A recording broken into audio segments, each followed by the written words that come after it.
Hey y'all, this is Freddie. I just wanted to, there's a welding video after this. I just put this on here because I want to tell y'all that my teacher, Tom Gingrass, is also my friend.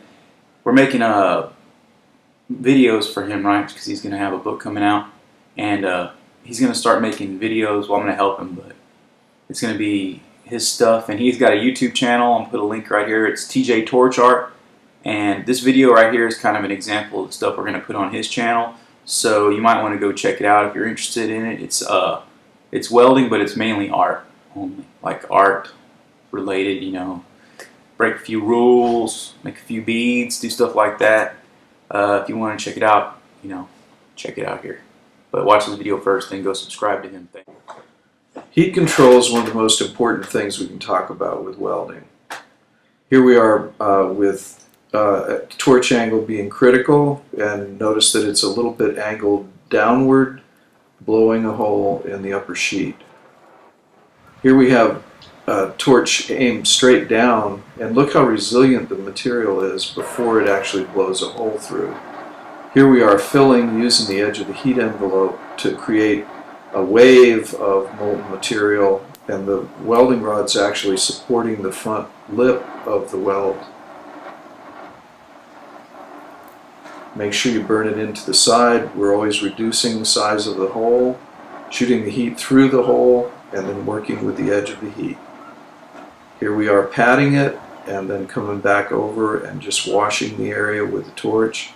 You never get it perfectly smooth, but it's still very nice and smooth compared to having a hole in the piece.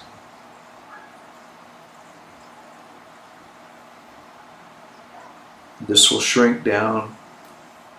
There will be slag on the back side of this weld.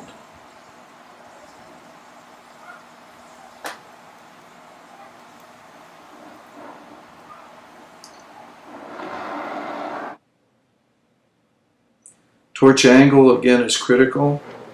Here we're starting a weld going downhill, and we're working with the torch so that it's favoring the piece on the right side.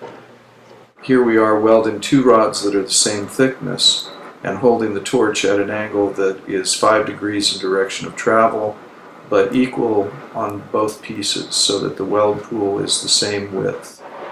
Here's another example, shooting the heat from the underside, sometimes using the edge of the heat envelope to create a puddle just on the outside edge,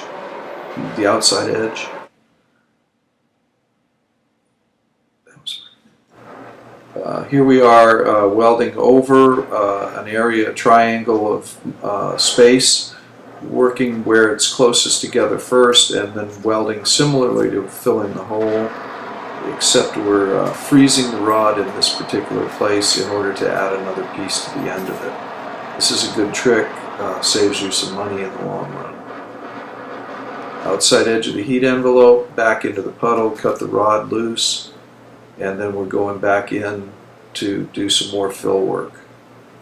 Make sure the puddle is full and rich and thick, and then add more welding rod at the tip of the weld pool, or at the wave of the weld pool. We're washing a little bit to the side, making sure there's enough fill material in order to pad that surface up. Build it up. Notice how the welding rod supports the puddle. Keeps it up, keeps it from going down into the groove. We've got a little detail here on the right side, so I'm changing the torch angle and welding through that groove. Notice how the puddle only goes up on that edge just a little bit in order to preserve that detail.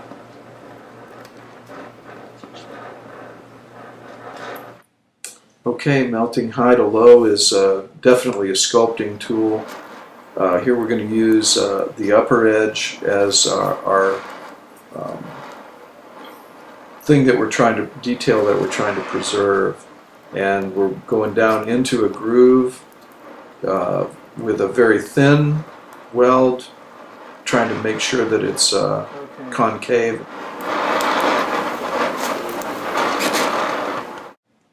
We have three surface types that I like to talk about for the order of heating. Here's a flat. where we're just heat dissipating in 360 degrees, and we're holding this torch steady over the top, allowing the heat to radiate out until a weld pool is formed. This takes a long time to establish the heat and the puddle. But we'll move on and we'll show the next surface type, which will be an edge. Here we are heating an edge up, and it will absorb heat until the edge becomes molten. This will be twice as fast to heat as the flat surface. Now we're moving over to a corner with the same amount of heat.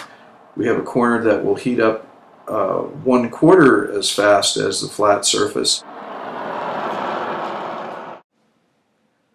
We have to consider the thicknesses of materials. Here we're going to aim the torch at the thicker of the two pieces. This is a 1/2-inch round bar, and notice how the weld is made with heat on each part, with focus on the thicker piece of material, even in the weld.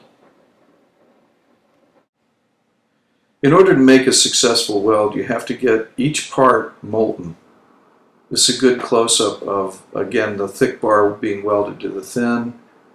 Watch as each piece comes up to the molten temperature, and you'll see a valley form in the middle where it's still cold even though both pieces are molten.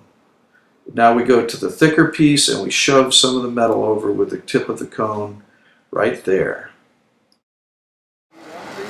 Here we've got a situation with two pieces that are the same thickness, essentially a corner being welded to an edge, where I'm going to focus the heat on the bottom piece and then flow the metal down from the top one.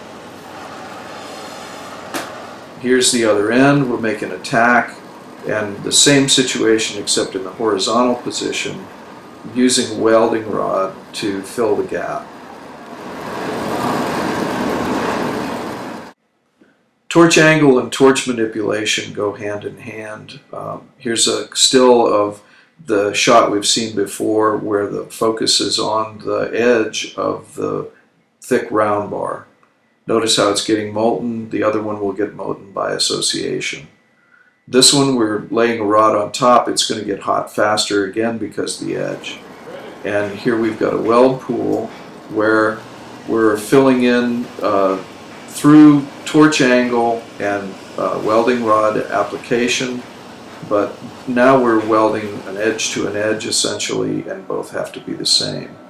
Here's a TIG welding operation, and using a C shape or crescent shape in the torch manipulation, moving smoothly down the metal. Here's no filler rod, and just using the mass of the material to weld in.